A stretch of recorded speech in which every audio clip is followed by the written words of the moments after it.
শুধুমাত্র না জানার দরুন আমরা বঞ্চিত হচ্ছি বিভিন্ন রকমের উপকারিতা থেকে। আমাদের হাতের কাছে এমন এমন উপাদান আছে যেগুলো ব্যবহার করলে আমরা নিত্যদিনের বিভিন্ন রকমের রোগ ব্যাধি থেকে নানান সমস্যা থেকেও মুক্তি পেতে পারি। তেমনি খুবই সহজলভ্য একটা উপাদান হচ্ছে মেথি।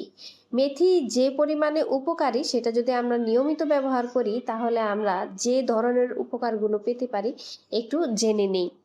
মেথি স্বাস্থ্যের জন্য অত্যন্ত উপকারী একটি উপাদান, যা রক্তে শর্করার মাত্রা নিয়ন্ত্রণ, হজম শক্তির উন্নতি, ওজন হ্রাস, হরমোনের ভারসাম্য রক্ষা এবং ত্বক ও চুলের যত্নে সাহায্য করে। এতে থাকা ফাইবার, অ্যান্টিঅক্সিডেন্ট এবং বিভিন্ন ভিটামিন ও খনিজ উপাদান শরীরকে সুস্থ রাখতে গুরুত্বপূর্ণ ভূমিকা পালন করে। স্বাস্থ্যগত উপকারিতা: রক্তে শর্করা নিয়ন্ত্রণ। মেথি রক্তে শর্করার মাত্রা নিয়ন্ত্রণে সাহায্য করে, বিশেষ করে টাইপ 2 ডায়াবেটিস রোগীদের জন্য এটি উপকারী। হজম শক্তির উন্নতি: মেথিতে থাকা ফাইবার হজম প্রক্রিয়াকে উন্নত করে এবং কোষ্ঠকাঠিন্য, গ্যাস ও অ্যাসিডিটির সমস্যা থেকে মুক্তি দেয়। ওজন নিয়ন্ত্রণে সহায়ক: মেথি পুষ্টির চাহিদা পূরণ করে এবং স্বাস্থ্যকর ওজন কমাতে সহায়তা করে। হরমোনের ভারসাম্য: মেথি হরমোনের ভারসাম্য বজায় রাখতে সাহায্য করে, যা বিশেষ করে মহিলাদের জন্য উপযোগী। কোলেস্টেরল নিয়ন্ত্রণ: এটি রক্তে ক্ষতিকর কোলেস্টেরলের মাত্রা কমাতে সাহায্য করে। শক্তি বৃদ্ধি: মেথি পুরুষদের শক্তি ও কর্মদক্ষতা বৃদ্ধিতে সহায়ক। ত্বক ও চুলের জন্য উপকারিতা: মেথি চুল পড়া কমায়, খুশকি দূর করে এবং চুলের আর্দ্রতা বজায় রাখতে সাহায্য করে। ত্বকের যত্নে সমস্যার সমাধান: গরমে ত্বকের যে ঘা, ফোড়া বা গরমজনিত ত্বকের অসুখ হয়, মেথি সেগুলো দূর করতে সাহায্য করে। অন্যান্য উপকারিতা: ক্যান্সার প্রতিরোধে সহায়ক: মেথি ক্যান্সার প্রতিরোধে সহায়ক হতে পারে। রক্ত স্বল্পতা কমায়: রক্ত স্বল্পতার সমস্যায় মেথি একটি সুপারফুড হিসেবে কাজ করে।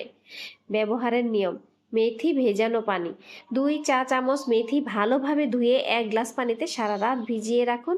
সকালে খালি পেটে এই পানি ছেঁকে পান করুন।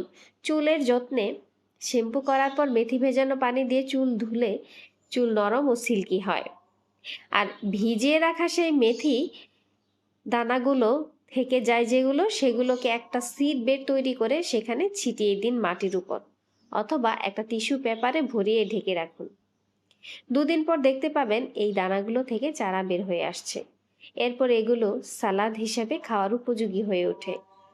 আর আপনি চাইলে এভাবে এই দানাগুলোকে মাটির উপর ছিটিয়ে দিয়ে 2-4 দিন পর দেখতে পাবেন ছোট ছোট চারা গজিয়েছে, কিছুটা সবুজ পাতা বেরিয়ে আসবে সপ্তাহখানেকের মাঝেই।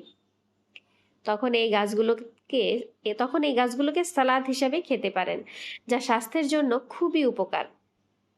বিশ্বের বিভিন্ন উন্নত দেশগুলোতে এখন স্বাস্থ্য সচেতনমূলক খাবার হিসেবে এভাবে বিভিন্ন ধরনের বীজ থেকে কেবলমাত্র গজানো গাছগুলোকে বিশেষ গুরুত্ব সহকারে খাওয়া হয়, যা সুস্বাস্থ্য বজায় রাখতে বিশেষ ভূমিকা পালন করে। আর ভিজিয়ে রাখার পর সেই মেথি দানাগুলোকে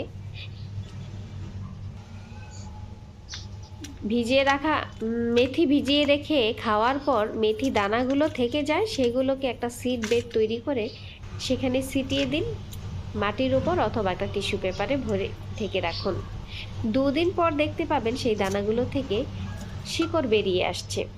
এরপর এগুলোকে সালাদ হিসেবে খাওয়ার উপযোগী হয়ে ওঠে। আর এরপরও আপনি আরেকটা কাজ করতে পারেন, এইভাবে মাটি